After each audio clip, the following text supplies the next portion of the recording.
Yo, what's going on, snipers, and welcome back to our Colorado Avalanche franchise mode. So in last episode we had the season simulation, and we also made a trade during the season, sending Adam Foote to the Czech Republic in exchange for a younger defenseman, as well as another 2 picks, I think it was. And we also gave up Brandon Morrow, who was a medium elite prospect, but he was 68 overall at 23, so I don't think that guy was going to pan out. And we did have also some other defensive prospects that we got at the draft that I thought would be better suited for that role down the road. So anyways, we're up here in the first round of the playoffs up against the Los Angeles Kings, who we faced last year in the first round. This should be a pretty good matchup. Considering we had such a bad regular season, it might not be that good in the playoffs either.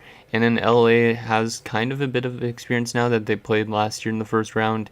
But not as much as us, because we've been to the conference finals, the cup finals multiple times, so we know what these playoffs are all about. Before I get into the simulation though, let's take a look at who else is playing in the playoffs. So there's Washington and Tampa Bay, which kind of sucks for Washington in the extent that they have to face Tampa Bay, because they did suffer an injury to their starting goaltender Olaf Kolzig, apparently in the last game of the season.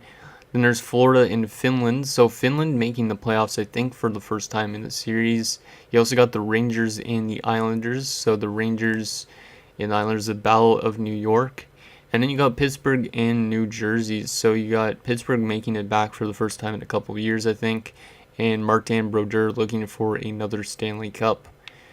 In terms of the Western Conference, you got Sweden and Chicago. So Sweden making it back to the playoffs. Good for them. And then you also got LA and Colorado, which is our series, Nashville and Dallas, interesting, and St. Louis and Phoenix. So Czech Republic actually missed the playoffs, which is really surprising, because they did trade away their first.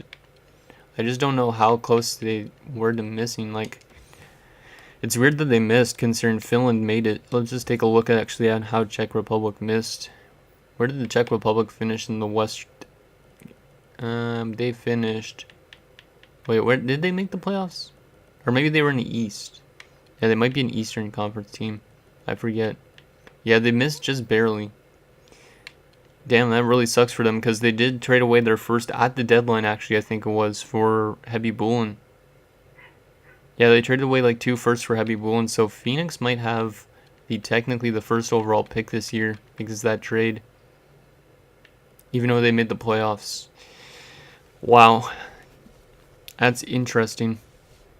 I didn't even think of that, but okay, let's get to this first round matchup against LA. See if we could take out Luc Robitaille and potentially his last season. It could also be Sakic's last season, Theo Fleury's last season, Patrick Waugh's last season. There's a lot of guys that could go this year. So game number 1 in LA, because we don't have home ice probably for all the playoffs. Let's see if we could get this done. First period, and it is scoreless. I'll take that. Shots are 12-8 in favor of us. Second period, and it's 1-0 for LA. Rob Blake scores, of course, the guy that I wanted to trade for him like in the offseason last year, but I wasn't sure if I should. He scores first. Shots are 21-16 in favor of us, but we are just not getting the offense going. Are not being able to beat Stefan Fiset, who also used to play in Colorado when they won the Cup, I think it was in 96. Power play for Los Angeles, we killed off. Come on, boys, we need to tie it up. Final 5 minutes of this third period.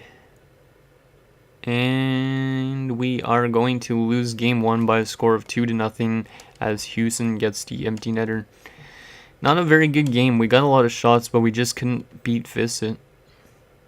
So Blake from Cousins and Houston from Murray and Robitaille. 3 stars, Fiset, Carter, and Blake. Okay, so I'm not going to make any line changes yet, despite our offense playing pretty bad in that game. But if I need to, I will make some line changes for next game, like game 3. Like, I might put Sakic and Fleury back to the top line again. That way they could kind of reunite the 3.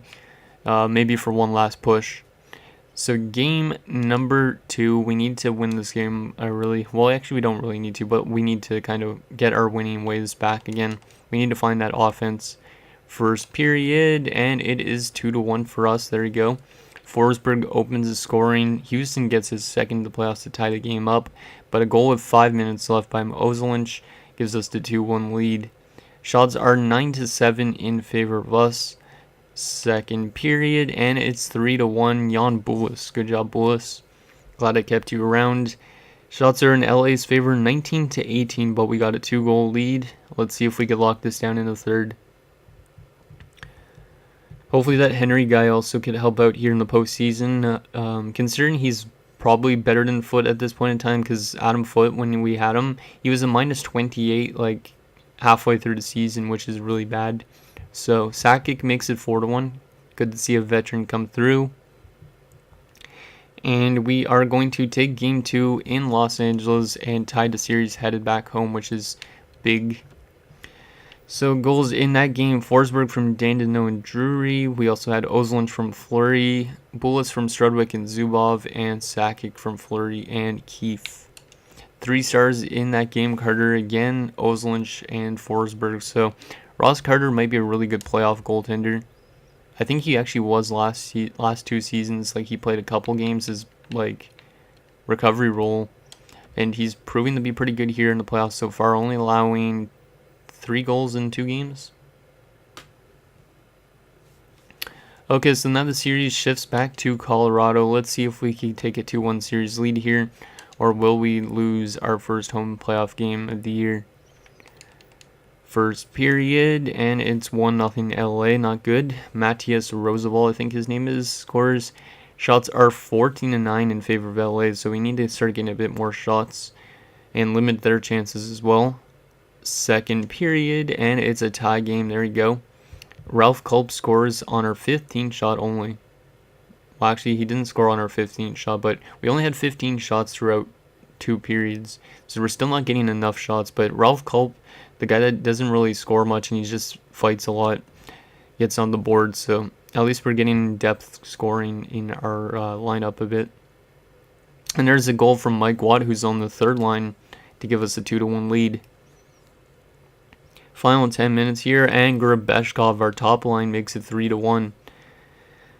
Good job, boys. Final 5 minutes. Time is winding down. There's another goal from our third line, Bullis.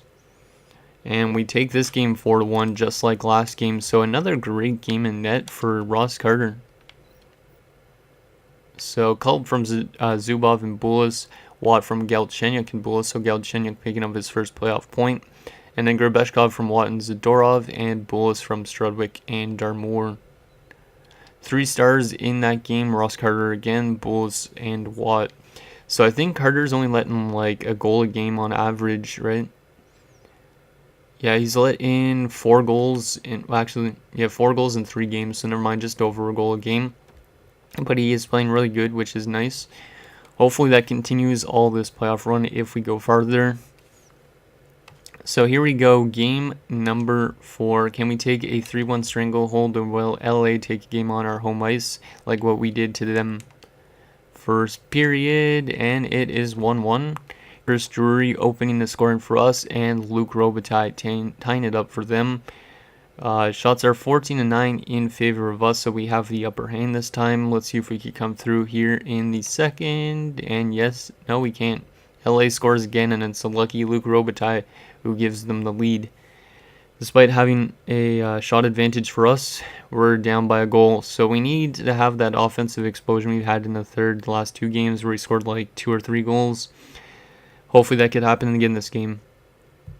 First game that Carter's let into more than 1 goal since the first game of the playoffs. And there's a short-handed goal from Matthew Dandino to tie the game up. Wow. I would never expect a top 6 defenseman to do that, and Glenn Murray, though, restores the lead for LA. Come on, boys, let's tie this up again. Time is winding down, and we are not going to get it done, so Glenn Murray getting a game winner, and despite a shorthanded goal from Dandino. So Drury from Darmour and Grabeshkov, Robitaille with 2 goals. All Glenn Murray, actually. Yeah, Glenn Murray was the difference maker. He had 3 points in that game. And then Danilo from Forsberg and Henry, who we picked up. All LA Kings guys are the 3 stars, so it wasn't a really good game in net for Carter, but hopefully he bounces back in game number 5. Hopefully we could take another game in LA and then wrap up the series in either on home ice or back in LA again. So here we go, game number 5. If we lose this game, I might make some line changes just to try and refresh the play a bit. First period, and it is 1-1 again. Sakic opens the scoring, and a late goal from Dylan Cousins has us tied after 1. Shots are 14-11 in favor of us. Second period, and it's 2-1 LA again. Goddamn, Connor Parrish getting that goal for the Kings. We're out shooting them 28-18, but it looks like Carter's kind of dropping the ball a bit more. Hopefully we can tie it. There you go, Jan Bullis tying it at 2 on our first shot of the period. Can we get the lead? Come on, boys, this is a crucial game. Final 7 minutes of this period. Are we going to overtime here in game 5? And yes, we are. So despite having a shot advantage by 12 shots, we have a tie game and we're going to OT. Who's going to be that hero for us to send us to having a 3-2 series lead back home? Come on, boys. Somebody, Sakic, Fleury, one of the veterans maybe, or one of the youngsters like Rebeshkov. I don't know who else wants to come through. Maybe Sam Strudwick. Are we going to double overtime? We have a lot of shots on goal, but we still just can't solve it, and there we finally do. It is Mike Watt, who's been proven to be a pretty clutch player for an 81 overall. Gives us the series lead headed back home, so that's a huge goal from him. So Sakic from Forsberg, Bullis from Danilo and Culp, and then Watt from Zadorov and Sam Strudwick. 3 stars in that game, Ross Carter, Parrish, and Fissett. So a good bounce back game from Ross Carter. And we have the series lead, and oh my god, Israel Henry, who we traded for, has been injured till April the 28th. So we're just going to go replace player. But that's still, yeah, he's going to miss a couple games in the second round if we get there. Which really blows, because that guy is a pretty good defenseman. Okay, so we have a chance to end the series on home ice. Will we do so? Game number 6. We've been able to rebound from losses every single time so far, so that's good. First period, and it's 1-0 LA. Olli Jokinen beating Ross Carter. Not good. Shots are tight, 13-11. Hopefully we can answer here in the second. Yes, we can. Nice. Sakic and Watt make it a 2-1 game, but Rob Blake tying the game right back up. Shots are 23-20 in favor of us. Let's see what happens here in the third. Can we go ahead here? No. LA goes ahead first. Roosevelt gives it a 3-2 lead for LA. Come on, boys. Let's tie this up here. Penalty kill. Nicely done. We need a goal still, though, or else we're going to a Game 7 in LA, and we might be just doing that as Luke Robitaille, making it a 4-2 game. Yeah, LA's top line's been doing too good, and there's an empty netter from Lazarev, and we're headed to a Game 7.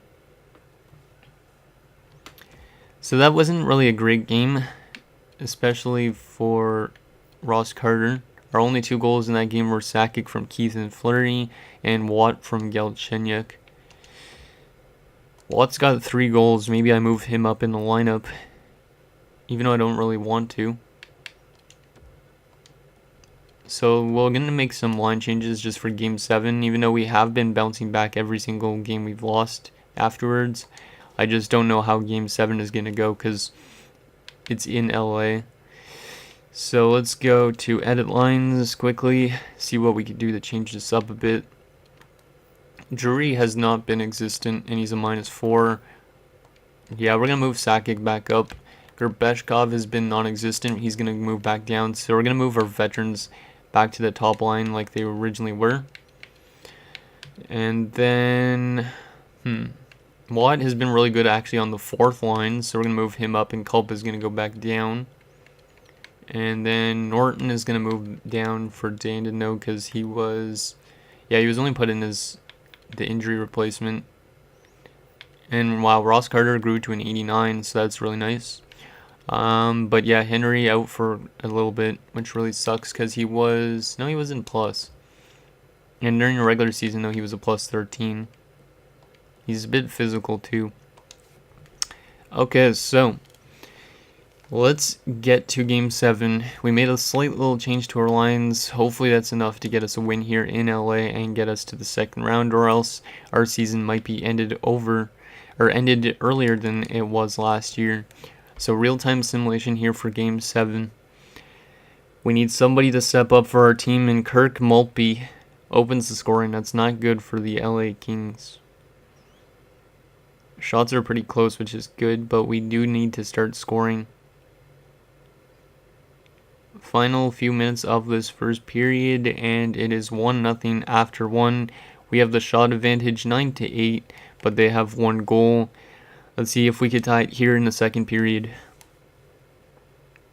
And Kirk Maltby again gives LA a 2-0 lead, which is not good. We need a goal. We need a big goal to pull us within 1. Oh, this is not looking good, guys. This is not looking good. Final 5 minutes of the second period, and Roosevelt probably aces the game, giving them a 3-0 lead. Shit, we're going to be ousted in the first round, which is should probably happen considering how bad our record was during the regular season, but damn. Unless we have a good third period comeback, which I don't think is going to happen because Mackey makes it 4-0. Yeah, Carter kind of dropped the ball in this last game. Maybe I should have given Patrick Waugh one last hurrah. Oh, this is not good. And we are going to be ousted in the first round of the playoffs, which is something that has not happened at all, I don't think, in the series so far. Or maybe not since, quite a few years ago. I don't even remember. So there's all their goals. So yeah, we didn't shut down their top 6 that well, I don't think, in the playoffs. And Fissa was just way too good. God damn. Okay, well, that was a short playoff simulation, I guess. Now let's sim to the... Sorry about that. Actually, I just had to unplug my Google Home Mini because it thought I was talking to it. So, anyways, let's sim to the draft now, I guess. Yeah, we're going to sim to the draft and take a look at who wins the Stanley Cup this year. Hopefully it's a realistic team for 2005-06. Unfortunately, Carolina's not in the playoffs like they were in 05-06 in real life. Or hopefully, actually Edmonton's not in the playoffs either. So we won't have a realistic Stanley Cup champion, but hopefully it's a team that won around this point in time, which is like Anaheim or that type of thing. But I don't think Anaheim made it either. Yeah, Anaheim didn't make it either. Who is going to win the Cup in 06? And in retirements, those are going to be probably pretty scary because we're probably going to have a few of them, I think. I'm just feeling a retirement. I just don't know who. Probably Sakic. Probably Waugh. And the Washington Capitals winning the Stanley Cup in technically Alex Ovechkin's rookie season, which is kind of interesting. And the Milwaukee Admirals take the AHL. Let's take a look at some individual player awards. And then we're going to get to the retirements and the draft class and progress reports. And then that'll be it for this episode. So let's take a look at the playoff tree actually first. So LA actually moved on all the way to the Stanley Cup Finals. So we lost to the best team in the West. But yeah, that's how each team got to the finals. Wow, it was actually Pittsburgh and Washington in the conference finals. So Crosby and Ovechkin meeting in the playoffs, technically, even though they weren't in this build. So awards, Washington wins the Stanley Cup. New Jersey wins the President's Trophy again. LA and Washington in the Stanley Cup Finals. Glenn Murray taking home the Art Ross to break up Peter Forsberg's streak. David Viborny taking home the Hart. Okay. Rohan Sutter taking home his second Norris Trophy. Screw you. Beating out Sam Sturdwick again, apparently. Sloan takes home the Lady Bing. Irving takes home the Calder. Tollefson takes home the Conn Smythe. I guess they did actually have a replacement goalie for Love Kolzig, so never mind on what I said earlier. Corey Schwab takes home another Vezina trophy somehow. The Jennings is going to Martin Brodeur, so he wins another award. I don't know if that's Tamosani or Taro. I think it's Taro. He takes home the Bill Masterton. Frank Walzer takes home another Selke. David Baborny takes home the Lindsay the Breakup Forsberg streak. And Maurice Richard going to Saku Koivu. Interesting. In terms of the AHL, anybody win awards for us? Nope. Unfortunately, but whatever. We don't really even have that much good prospects in the AHL, so it's expected. Okay, so now the retirements. This is the scary part of the season. Are we going to lose anybody? So there is the draft lottery results so you guys could see. So Phoenix actually had the 14th overall pick from Czech Republic, so they didn't really get anything. But yeah, there's the top picks. So Boston, Detroit, Calgary, Toronto, and Edmonton have the top 5 picks. So the Canadian teams are going to be pretty good soon. At least that's what it looks like. So, retirements. Who did we lose this year, or who did retire this year? We might not have lost anybody. Yeah, I don't think we did. But Sergei Fedorov, the best player that retires in this build right now, 545 points in 655 games. Wow. And he's still an 88. I don't know why he retired. Okay, wow, Sergei Fedorov. Mark Recchi, 459 points in 648 games. He also retires a bit early because he retired in real life in like 2011 with that Stanley Cup win in Boston. Adam Graves retires with the Rangers, 419 points. He retires kind of a little bit late because I think he retired in 2004 if I'm not mistaken, or maybe a bit earlier. Steve Yzerman retires with 413 points in 560 games. So not as good for him. He didn't actually play that much in the last season either. But he did go to the Cup Finals the year before, apparently. Yuri Dopita, 387 points. The Czech legend. Never getting the Stanley Cup. Alexander Mogilny retires with 377 points with the Phoenix Coyotes and a couple other teams. And he had no playoff experience. Wow. Wow. I guess it's because he was in Vancouver. Claude Lapointe, 367 points, so he kind of overproduced, I think, a bit. Joseph Baranek retiring with the Finns, who finally made the playoffs in that last season. Steve Hines retiring with the Flyers with 307 points. There you go, his stats. Scott Polarin retiring with the St. Louis Blues with 300 points. So he actually stayed with the Blues the entire build. Just kind of cool. Nicholas Lidstrom retiring with 280 points. And I think he also had a couple Norrises. But he did have some injury trouble.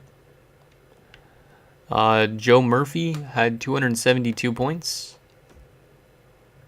He was in the AHL the final year. Kip Miller retires with 253 points. There's his stats. German Titov retires with 235 points. Eric Desjardins retiring with the Flyers, 226 points. I think this is around the time that he actually retired too, so that's kind of realistic.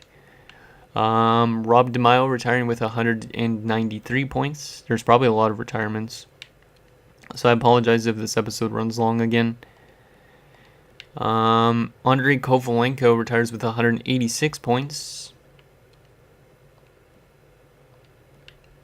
Robert Svela retiring with 179 points. Pretty good for a defenseman that played in like Florida.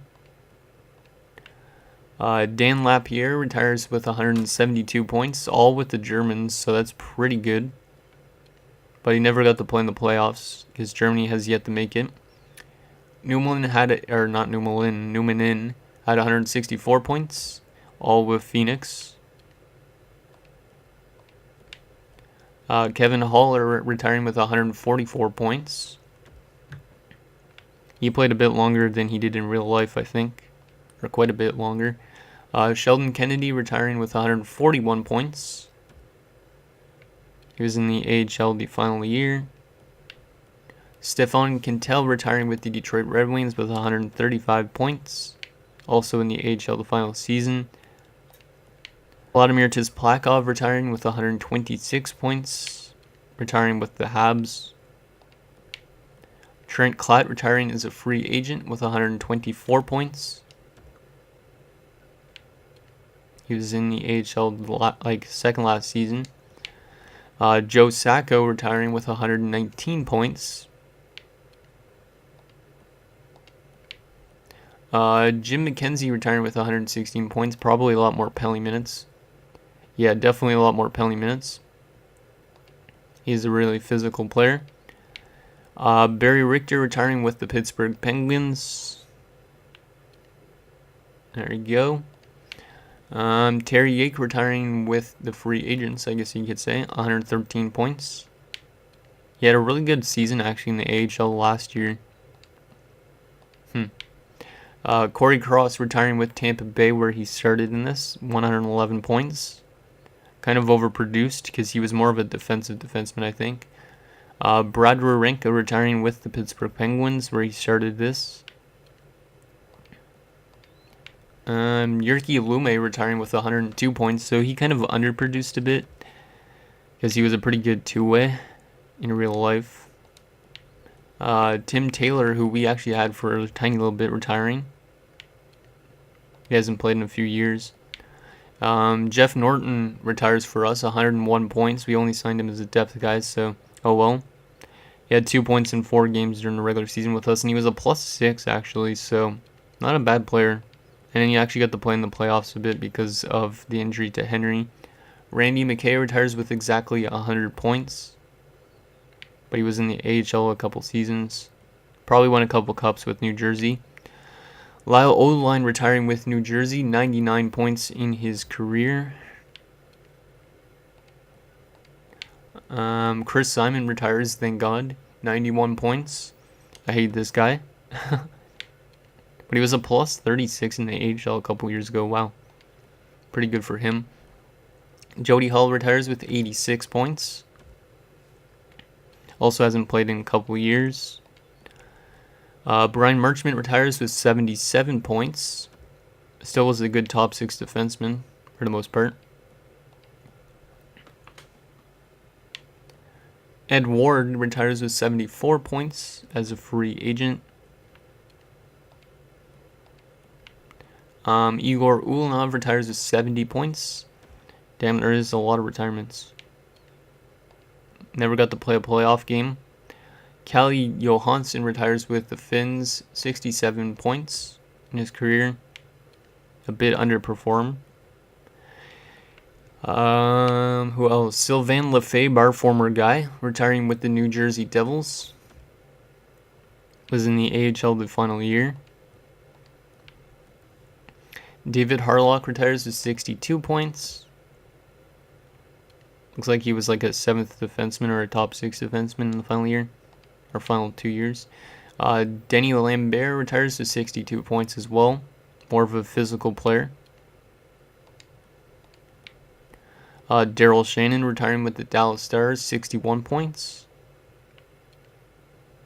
There you go. Bob Boughner retiring with the Florida Panthers. Wasn't he like their head coach like recently? It's kind of interesting.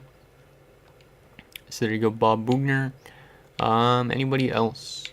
Oh, Chris McAlpine. Yeah, we still got a couple more. Was in the AHL a couple of years.